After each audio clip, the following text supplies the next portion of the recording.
Assalamualaikum warahmatullahi wabarakatuh.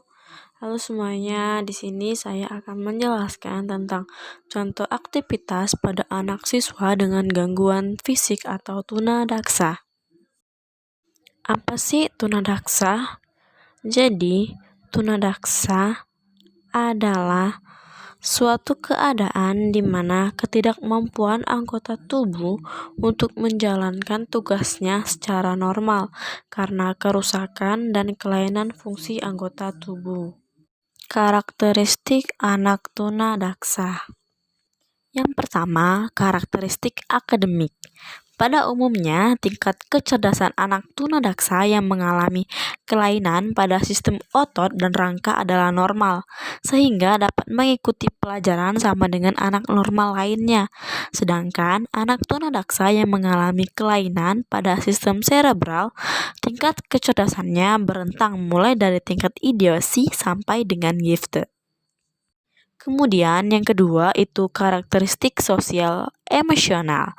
Karakteristik sosial emosional anak tunadaksa bermula dari konsep diri anak yang merasa dirinya cacat, tidak berguna dan menjadi beban orang lain yang mengakibatkan mereka malas belajar, bermain, dan perilaku salah lainnya. Kehadiran anak cacat yang tidak diterima oleh orang tua dan disingkirkan dari masyarakat akan merusak perkembangan pribadi anak. Dan yang ketiga ada karakteristik fisik atau kesehatan. Karakteristik fisik atau kesehatan anak tunadaksa biasanya selain mengalami cacat tubuh, anak tunadaksa cenderung mengalami gangguan lain seperti sakit gigi, berkurangnya daya pendengaran, penglihatan, dan gangguan bicara, dan lain sebagainya. Kelainan tambahan ini banyak ditemukan pada anak tunadaksa sistem serebral. Cara membantu siswa tunadaksa agar berhasil di kelas inklusif. Yang pertama, pengajaran kemandirian yang optimal. Penekanan dalam pengajaran bagi siswa-siswa ini harus pada kemandirian yang optimal dan memperhatikan perbedaan antar pribadi. Melalui pengajaran kepada mereka, maka keahliannya dibutuhkan bagi kemandirian pribadi, percaya diri, dan self-esteem yang dapat memperkokoh kemampuan siswa dalam menegakkan hubungan sosial dan dapat meningkatkan sehingga menjadi lebih mandiri. Kemudian yang kedua, belajar kelompok. Belajar kelompok di sekolah seringkali dilakukan dengan tujuan menciptakan kemampuan atau keterampilan yang lebih homogen. Pengelompokan yang fleksibel adalah suatu teknik yang memberikan siswa dengan dan tanpa kelainan bekerja sama ke arah pencapaian tujuan-tujuan tertentu. Kemudian yang ketiga ada team teaching.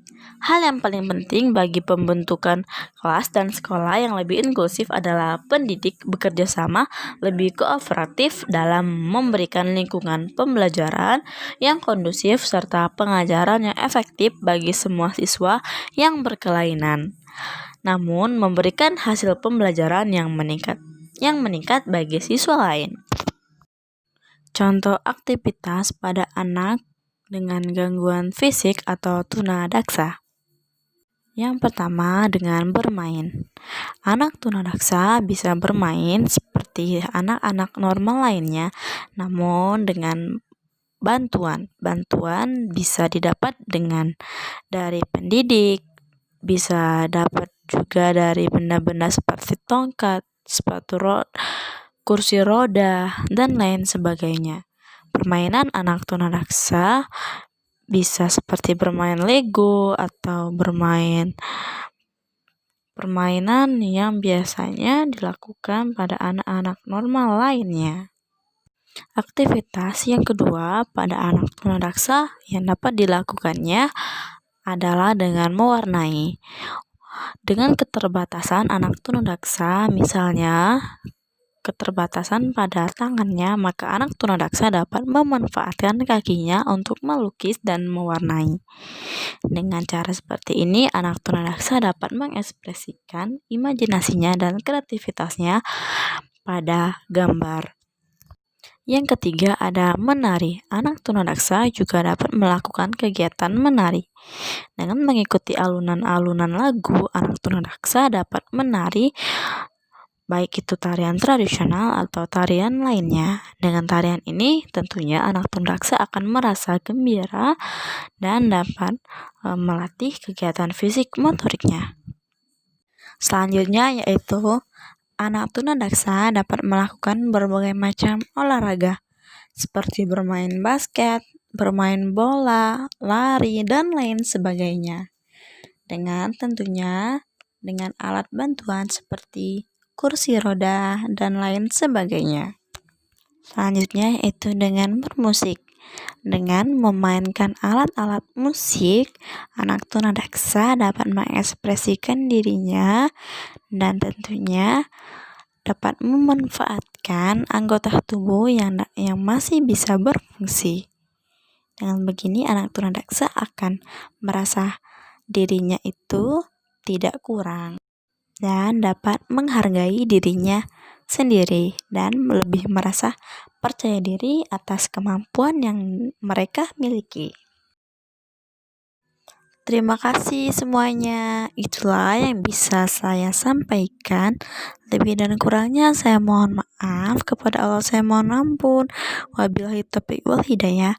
Wassalamualaikum warahmatullahi wabarakatuh. Semoga bermanfaat. See you. Bye-bye.